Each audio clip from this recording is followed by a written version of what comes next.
Sejam muito bem-vindas a mais um episódio de O Que Tem na Sua Carteira. Eu sou a Manuela Bordatti, fundadora do Still the Look, e estou aqui com minha co-host, Ana Buchaim, vice-presidente da B3. Seja muito bem-vinda, Ana. Muito obrigada, Manu. E Manu, você já pensou que a gente pode ter 1000 carreiras, 1000 histórias diferentes? Olha, eu já pensava, mas hoje eu tive certeza que é possível, entendeu? Que a nossa convidada aqui vai nos dar aula disso, né, Ana? Mas se vai, eu já tô me sinto muito pronta. Muito pronta, gente, porque ó, a nossa convidada, ela é uma artista da música, da atuação, da escrita e da comunicação. Ela é boa de papo desde sempre, desde muito novinha, e com o poder do pensamento, que a gente vai aprender muito hoje aqui, e das suas palavras, ela tem uma carreira de muito sucesso em absolutamente tudo que ela se propõe a fazer. E ela é uma mulher corajosa, uma mulher madura, que ela não tem medo de sentir, ela não tem medo de aprender as coisas, e ela não tem medo de enfrentar os altos e baixos que a vida proporciona, porque ela consegue tirar lições de tudo isso.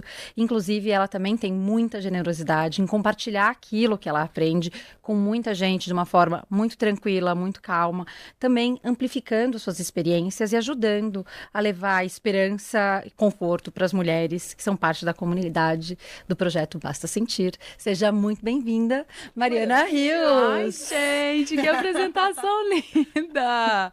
Obrigada, muito obrigada. Estou muito feliz em estar aqui com vocês. A gente está muito feliz em te ter aqui. Eu acho que é bem o que a gente falou no início, assim, se tem uma pessoa que tem múltiplas carreiras e vai nos dar aula disso aqui, é tu, com certeza. E eu tava vindo pra cá hoje de manhã escutando um podcast teu, eu falei, vou escolher um aqui pra ouvir. E tinham vários incríveis. E me tocou muito uma coisa que tu falou, que é quando eu falo, eu sinto que parece que conecta na energia das pessoas do que elas precisam ouvir naquele momento. Então, assim, eu tenho certeza que isso vai tocar muito vocês aqui. Se vocês estão nesse podcast aqui hoje, é porque alguma coisa vai fazer sentido pra vida de vocês aí. Tomara. E Mariana, a gente sempre começa o nosso episódio voltando para a infância da nossa convidada, então queria que tu dividisse um pouquinho com a gente como que era o teu contexto familiar, tuas primeiras memórias, né, lembranças com dinheiro, porque a gente acredita que muito do nosso comportamento hoje, ele é formado, de fato, lá na infância, por mais que a nossa família não falasse muito sobre dinheiro, mas a gente observa muito esses comportamentos, né? Sim. Engraçado que esse é um assunto que eu gosto muito, porque eu acredito que todos nós nascemos com uma identidade e ao longo da vida nós somos moldados, né, pela criação da família, pela sociedade, pelo nosso comportamento, mas em essência nós já estamos formados. Essa essência ela já vem com a gente, que é algo que não tem muita explicação, né? Que a gente fala, nossa, mas aqueles dois irmãos, eles foram criados da mesma forma, dentro da mesma família, eles são tão diferentes. E quando você vê, são essas características individuais que nos faz ser singulares, né? Então, eu acredito muito nessa singularidade dentro da minha história. Por quê? Porque quando eu nasci numa cidade pequena, no interior de Minas, que se chama Araxá. E de uma família simples, assim, a gente tinha o necessário, mas sem grandes luxos. Então, eu me lembro que eu gostava muito de um sorvete de flocos de uma determinada marca. Ai, quem não adora um sorvete de flocos? Eu amava esse sorvete de flocos e eu tinha que escolher ou ganhar o sorvete no meu aniversário ou ganhar o sorvete no Natal. Então eu ficava esperando um ano para ganhar aquele pote de sorvete, porque a gente realmente não tinha condição de ter todo final de semana ou todo mês um pote daquele sorvete que na época custava, sei lá, R$9, R$10. E também não me esqueço desse valor. Então eu sempre pensei da seguinte forma: eu preciso conquistar as minhas coisas, conquistar o meu dinheiro, para eu não ter que pedir. Porque se eu pedir, eu vou fazer o meu pai e a minha mãe sofrerem. Porque eu sei que eles não têm. Então, esse pedido para eles, eu quero lanchar tal coisa na escola, eu preciso de um dinheiro a mais. Não, você precisa levar um lanchinho daqui de casa que a gente vai preparar para você, porque não dá para todos os dias pagar o lanche da escola. Então, eu não queria pedir para não fazê-los sofrer e, ao mesmo tempo, eu queria ter. Então, o que eu comecei a fazer?